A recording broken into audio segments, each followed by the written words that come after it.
Mikhail Voronenkov était à Berlin en 1989.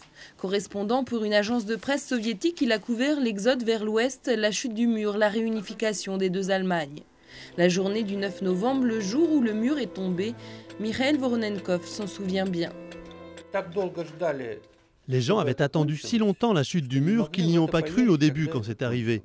Mais lorsque le premier bloc du mur a été enlevé, on a compris, ça y est, c'est terminé, c'est la fin de la division.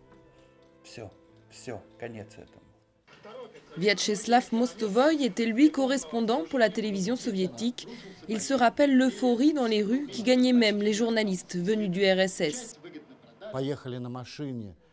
On est parti à l'ouest en voiture par Checkpoint Charlie. Il y avait une foule de gens tout autour qui nous jetaient des fleurs. Peu importe qui on était, c'était euphorique. Alors forcément, nous aussi, on était heureux. C'était inoubliable. La chute du mur, c'est aujourd'hui le symbole de la fin du bloc de l'Est. Pour Vyacheslav Mostovoy, c'était surtout une libération. Chez nous, en URSS, c'était l'époque de la glasnost et de la perestroïka. Il y avait un vent de liberté, on savait ce qu'on voulait. La chute du mur, on se disait qu'on allait enfin dans la même direction. Alors on n'avait pas peur, on était heureux, parce que le virus de la glasnost, on l'avait déjà attrapé, on en était malade. Pour Mikhail Voronenkov, la chute du mur reste l'un des événements les plus forts de sa carrière. Son père avait libéré Berlin des nazis avec l'armée soviétique en 1945.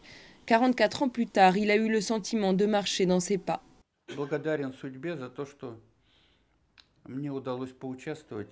Je suis reconnaissant à mon destin, parce que j'ai eu l'occasion de participer à la destruction du dernier héritage de la guerre froide, 40 ans après la guerre chaude.